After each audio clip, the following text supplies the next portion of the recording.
네, 정치연한 전문가들과 함께 분석해 보겠습니다. 서영호 두문정치전략연구소 소장, 김병민 경희대 행정학과 개건교수, 강신업 변호사 나오셨습니다. 안녕하세요. 안녕하세요. 안녕하세요. 자, 수영님. 네. 지금 19대 대통령 선거, 물론 뭐 기간이 짧긴 했지만 5개 정당 후보 5명, 보통 사람들은 이제 5명 정도만 알지 않습니까? 근데 네. 보니까 13명이 후보 등록을 했어요.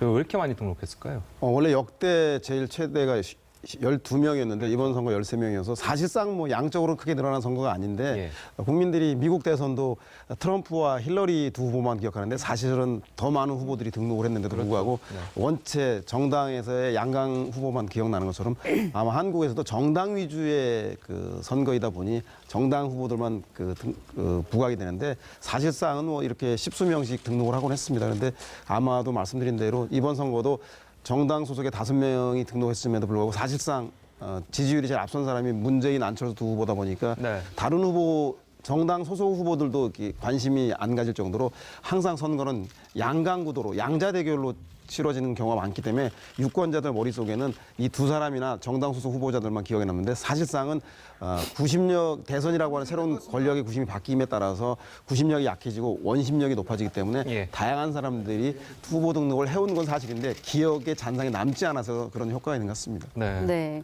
이번에는 근데 기호가 바뀌잖아요. 지난 대선 때는 1번이 새누리당이었고 2번이 민주당이었는데 번호가 바뀌었어요. 이게 유권자들한테 좀 영향을 줄까요? 글쎄요, 대통령 선거에서 이제 정당과 기호를 보고 투표하는 경우들도 생기겠습니다만은 지금 뭐 많은 국민들이 이번 대통령 선거 투표에 거의 한 90% 가까이가 참여하겠다고 얘기할 만큼 후보자의 얼굴과 뭐 이름 이런 것들을 모르고 투표에 참여하는 사람은 거의 없을 거라고 봐도 무방합니다. 특히 이번 보궐선거에서도 만약 이런 게 영향이 있었다라면은 이번 보궐선거에서부터 기호 1번이 보수 정당인 자유한국당이 후보가 아니라 더불어민주당이 지금 가장 많은 의석을 갖고 있기 때문에 순번이 바뀌지 않았습니까? 그런 과정들을 지켜봤을 때 유권자들이 굳이 1번과 2번이 바뀌었다 그래서 거기에 혼동하는 차이는 없을 거라고 보여지고요. 다만 전통적인 선거운동 방식에서 기호 1번에 뭐 엄지척을 든다거나 뭐 더불어민주당 같은 경우는 늘 2번에 V자를 해왔던 이런 선거운동에 대한 방식에 대한 변화들은 분명히 존재하겠죠. 지방선거의 경우는 한 번에 광역단체장, 광역의원, 기초단체장, 기초의원 1인 4표를 찍기 때문에 기호를 보고 정당별 투표가 많은데 아무래도 대통령 선거는 인물 위주로 치러지다 보니까 인물에 대한 선호도가 높아서 우리나라 같은 경우 특히 문맹률도 최하위고 아주 학업률도 높고 특히 어르신들도 요새는 뭐 카톡방이든가 SNS를 많이 활용하시기 때문에 그런 정보의 소외에서 오는 후보를 헷갈려하는 건 없을 것 같다는 생각이 듭니다. 사실 이제 뭐 이번부터 이제 길거리 유세도 이제 시작되고 뭐 하게 되면은 어떤 거에 좀 집중해야 될까요, 후보들은? 각 후보들의 1번 공약을 보면 잘 알 수 있는데요. 아마도 문재인 후보는 그 일자리 창출인데 정부가 일자리를 많이 만드는 대한민국 그래서 민간 기업에 맡기지 않고 정부 주도형 일자리를 만들겠다고 하는 거 보니까 아마 첫 유세일 정도 그런 그 일자리 위주의 정부의 역할 즉 나는 진보 후보이다라는 것을 공약으로 정책으로 표현하는 정부 주도형 일자리 만드는 데 초점이 맞춰질 것 같다는 생각이 들고 그에 비해서 보수 후보들은 현재 남북 간의 긴장이 조성되어 있는 것들 때문에 아마 안보 행보를 홍준표 후보는 하지 않겠나는 예상이 되는데 주목해봐야 될 점이 유승민 후보가 1번 공약이 아이를 많이 낳고 싶은 나라 아이와 관련된 공약인데 이게 아마 신보수 안보에서는 보수지만 복지와 경제 문제는 진보다라는 것을 신보수의 개념을 상징하는 것 같고 안철수 후보도 고민될 것 같아요. 보수층 TK 지지를 잡으려면 안보 행보를 해야 되는데 그렇게 너무 안보 행보만 하다 보면 전통적인 호남 지지층들이 이탈할 우려가 있어서 안보를 할 것인가 복지를 할 것인가 놓고 고민이 좀 있을 텐데 두 마리 토끼를 다 잡기 위한 묘안이 있는지 한번 지켜볼 대목인 것 같습니다. 이제 TV 토론회가 계속 이어지고 있는데 어제 스탠딩 토론 논란이 일었어요. 왜 이런 얘기가 나온 겁니까? 그러니까 이제 각 후보들 간에 합의가 있게 되면은 뭐 스탠딩 토론이든 좌식 토론이든 어떤 방식이든지 할 수가 있게 되는 거거든요. 그러니까 지난번 미국 대통령 선거를 보고 나니까 힐러리와 트럼프 간의 이 스탠딩 토론 방식을 통해서 치열하게 주고받는 모습들이 결과론적으로 유권자들의 판단에 굉장히 큰 도움이 됐다는 얘기를 하게 되는 겁니다. 그래서 대한민국 이번 대통령 선거에 나서는 후보들도 스탠딩 토론 방식으로 좀 임했으면 좋겠다라고 여러 후보들이 주장하고 있는 건데 문재인 후보 측에서는 약간 부정적인 반응을 보였던 것 같아요. 근데 네. 여기에 대해서 문재인 후보가 아무래도 고령의 후보다 보니까 상대 진영에서 이 스탠딩 토론도 제대로 임하지 못한다라면 과연 대통령으로서 자격으로 얼마나 대한민국을 이끌 수 있겠느냐라는 건강 문제에 대한 논란이 나오게 되니까 뭐 스탠딩 토론이건 앉아있는 토론이건 별 문제가 없다 그래서 결국 이번 토론의 과정에서는 각 후보들이 스탠딩으로 다 서서 정말 원고 없이 자유롭게 이야기하는 토론 방식을 아마 지켜볼 수 있게 될 것 같습니다. 네. 알겠습니다. 이 보면은 이 선거운동 관련 중간에는 이제 뭐 서로 후보 간의 고소고발이 난무하지 않습니까? 네. 보면은 이제 후보들이 주의할 점도 굉장히 많아질 것이고, 근데 이게 선거 기간이 짧다 보니까 뭐 고소고발이 이루어져도 뭐 재판이나 판결 같은 경우는 그 선거 후에 이루어질 가능성이 많은데 네. 이런 경우는 좀 어떻게 되는 겁니까? 그래서 이번 선거가 굉장히 짧기 때문에 지금 예. 네거티브가 사실은 다른 때보다도 난무하고 있는 점이 있어요. 네. 그럼 나중에 이제 그거는 또 고소고발을 통해서 수사를 한다든지 예. 또는 재판을 한다 하더라도 이미 선거가 끝나고 나서 그렇기 예. 때문에 그게 이제 문제가 될 수 있죠. 그렇죠. 근데 지금 이제 선거 운동은 굉장히 열어놨거든요. 네. 그래서 아시다시피 이제 국민들이 일반 유권자들도 선거 운동을 할 수가 있습니다. 그렇죠. 할 수 없는 사람들은 미성년자 그리고 공직자는 해서는 안 네, 됩니다. 그래서 이제 먼저 일반인들도 다 할 수 있다는 것인데 다만 이제 주의할 점이 뭐냐면은 그 종이 홍보물에 의한 선거 운동을 하면 안 된다. 이렇게 일반인들은? 생각하면 됩니다. 일반인들 경우에 네. 일반인들이 이제 잘못하면 또 이 선거법 위반으로 문제가 될 수가 있는데 정당들이야 잘 알고 있으니까요. 그래서 기본적으로 종이 홍보물에 의한 선거 운동은 안 된다는 걸 알고 있으면 되고요. 그 다음에 그 인증사실이라든지 인증사실 찍어서 게시하는 거 이런 것들은 가능합니다. 예. 그다음에 또 1대1로 전화를 한다든지 뭐 1대1 카톡, 문자 다 가능하고요. 네. 사실은 뭐 1대1 아니라도 20명 이하하면 되긴 하는데 너무 많게 이렇게 하면 이제 문제가 될 수 있거든요. 그래서 이제 그런 것들을 주의하고 그다음에 어깨띠를 두른다거나 소품을 착용한다거나 일반인이 말이죠. 이러면 이제 안 되고요. 그다음에 가장 주의할 것은 뭐냐면 그 자원봉사자로 이제 선거운동을 시작을 했는데 예. 금품을 요구하거나 또는 금품을 수수해서는 안 됩니다. 이것만 주의하면 일반 선거인들도 상당한 이런 지금 선거운동을 할 수가 있습니다. 점심도 그럼 자기 돈으로 사 먹어야 되는 거예요? 원칙적으로 그렇죠. 예. 네.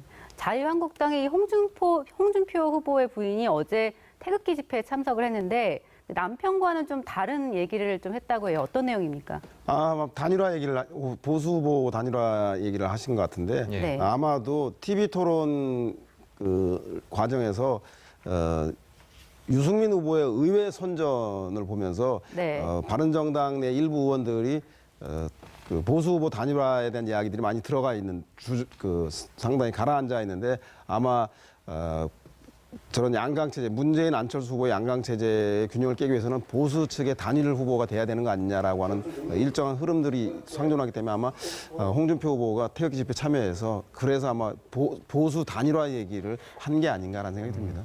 네. 보면 사실 근데 보수 단일화 같은 경우는 아까도 저희 리포트에서 나왔기 때문에 나왔지만 유승민 후보 같은 경우에는 뭐 당내에서도 사퇴해야 되는 거 아니냐 뭐 이런 얘기가 나온다는 얘기도 있고 근데 유승민 후보는 뭐 끝까지 한다고 하고 보수 단일화는 뭐 이루어지지 않지 않을까 뭐 이런 걱정들이 뭐, 이런 생각들이 네. 많거든요. 모든 가능성이 열려 있는 거니까 예. 아예 안 된다고 단정하기 좀 어려운데요. 일단은 두 후보 간의 단일화를 한다 그래서 대통령 선거에 엄청난 영향력이 미치고 지지율이 굉장히 급등할 가능성은 현재 낮아 보입니다. 예. 근데 그럼에도 불구하고 현재 두 정당이 취하고 있는 가장 큰 문제점 중에 하나는 정당의 후보의 득표율, 그러니까 유권자들의 여론조사에 지지율의 합을 합쳐도 10%가 넘지 않는다는 거죠. 끝까지 완주를 하게 됐는데 두 정당 모두가 만약에 10%의 득표를 얻지 못하게 된다면 이 선거 보조금에 관한 문제에서 큰 혼란이 올 수 있거든요. 예. 네. 이번 대통령 선거 같은 경우는 전체 선거에 쓸 수 있는 법정 비용 총액이 한 후보당 500억 정도가 됩니다. 500억 원이요. 그러니까 이게 지금 현재 바른정당 같은 경우는 국고 보조금을 받아갖고 쓸 수 있는 돈이 한 63억 정도를 보조를 받아 있고 네. 추가적으로 500억에 맞춰서 선거 비용을 쓰려면 어딘가로부터 자금을 조달받아야 돼요. 그렇죠. 네. 근데 과거와 같은 경우라면은 이제 전통적인 보수 정당에 대해서 유권자들의 아무리 그 선거에서 후보가 지지율이 떨어지더라도 2007년도 정동영 후보가 나왔을 때도 20%가 넘는 득표를 기록하지 않았습니까? 총 15%가 넘는 득표를 기록하게 되면은 이 법정 선거 비용에 대한 전액을 보존받게 되고요. 네. 10%에서 15% 중간이면 50% 절반을 보존받게 되고 득표율이 10%가 되지 못하게 되면 100원도 보존받지 못하게 됩니다. 네. 그러니까 말 그대로 빚을 내 갖고 선거를 치렀는데 10%의 득표율을 얻지 못하게 되면 정당이 빚더미에 올라앉을 수 있기 있기 때문에 자유한국당 입장에서 이게 가장 큰 고민일 거고 바른정당 입장에서는 적은 예산으로 선거를 치르자라고 얘기는 하고 있지만 당장 이제 선거운동이 시작되고 나면은 곳곳에 있는 선거운동원들, 유세차 네. 모든 곳들의 비용이 들어가게 될 건데 돈을 어느 정도 쓰지 않는 선거를 치르게 되면은 굉장히 유권자들이 바라보게 됐을 때 이 정당은 굉장히 좀 초라해 보이는 상황이 연출될 수 있기 때문에 각 정당 모두가 딜레마가 아닐 수 없을 겁니다. 네. 아까 그 말씀하신 중간에 이제 홍준표 후보가 태극기 집회에 참석했다고 말씀하셨는데 홍준표 후보의 부인이 참석한 거고요. 그리고 이제 조원진 후보도 있지 않습니까? 조원진 후보 등 어쨌든 보수 후보가 굉장히 난립해 있는 상황이라고도 할 수 있는데 단일화는 어쨌든 뭐 힘들다. 조원진 후보 같은 경우는 단일화 해야 된다고 계속 얘기를 하고 있고 말씀하시기에는 단일화는 힘들다 이렇게 좀 봐도 되는 건가요? 그렇죠. 원래는 그 제3 후보가 예. 1위, 2위 후보의 지지율의 오차범위 내까지 근접할 경우에는 단일화를 하지 않았을 경우에 분열에 대한 책임, 패배에 대한 책임을 묻기 때문에 나머지 3, 4, 5위 후보가 단일화할 가능성이 높은데 지금 현재는 1, 2위 후보와 보수 후보들의 지지율 차이가 너무나 현격하기 때문에 승리를 위한 단일화 가능성은 매우 낮고 따라서 향후 대선 이후의 주도권 싸움을 위해서 아마도 각자 도생할 가능성이 매우 높은 게 현재의 보수 진영의 지지율이 아닌가 생각이 들고요. 다만 향후 TV 토론에서 발군의 실력을 보이고 있는 유승민 후보의 지지율이 급등할 경우 그 변수가 좀 될 수는 있겠는데 그렇지 않고 현재 낮은 지지율로는 아마 보수 정당이 단일화하는 것이 의미가 없기 때문에 큰 변수가 되지 않을 것 같다는 생각이 듭니다. 예. 네. 또 박근혜 전 대통령 얘기로 좀 넘어가 보면 내일 검찰이 박근혜 전 대통령을 기소할 것으로 보이는데 어떤 혐의를 적용할지 좀 고심 중이라고요. 글쎄요, 뭐 저번에 이제 구속영장을 청구할 예. 때 뇌물죄로 이제 적시를 했기 때문에 사실은 이제 저번에 이제 특검에서는 뇌물죄로 봤지만 그 전에 특수본 1기에서는 강요죄로 예, 보았지 않습니까? 그랬죠. 그래서 그 예. 부분이 네. 이제 주목이 됐었는데요. 그건 뇌물죄로 이제 정리를 한 것 같아요. 삼성 같은 경우는 네. 말이죠. 그런데 SK나 롯데 이 부분도 이제 뇌물죄로 할지 아니면 이 부분에 대해서는 강요죄로 적시를 할지 이거는 좀 지켜봐야 될 일이고요. 네. 그 다음에 그 기업을 제외한 미르재단과 K스포츠재단에 돈을 냈던 많은 기업들이 있습니다. 예. 네. 이런 기업들에 대해서는 결과적으로 뭐 피해자로 봐서 불기소를 할지 이런 것들이 주목되는 부분인데요. 네. 결과적으로 제가 볼 때는 삼성은 뭐 어쩔 수 없이 이제 뇌물죄로 기소가 될 것으로 보여지고요. 예. 다만 SK나 롯데는 뇌물죄로 하대 불구속 기소하는 것으로 이렇게 할 가능성이 좀 있지 않나 보고요. 다른 대기업들은 뭐 결국 이제 피해자로 봐서 네. 기소를 하지 않는 방향으로 그렇게 방향을 잡지 않을까 이렇게 생각은 되네요. 그럼 뭐 대기업에 대한 수사나 총수 수사, 소환 조사 이런 것들이 아무래도 앞으로도 좀 추가가 되겠죠. 어떻게 될지. 글쎄 일단 이제 박근혜 전 대통령을 기소하고 나면 지금 대선 전국이기 때문에 말이죠. 지금 소환을 해서 조사를 하기에는 좀 시기적으로도 여러 가지로 어렵지 않는가 싶어서 결과적으로 이 선에서 기소를 하고 법원의 판단을 구하는 쪽으로 방향을 잡은 것이 아닌가 이렇게 생각은 됩니다. 총수 소환은 없을 것이다. 글쎄 저는 그렇게 봅니다. 예, 네. 알겠습니다. 오늘 세 분 말씀은 여기까지 듣겠습니다. 감사합니다.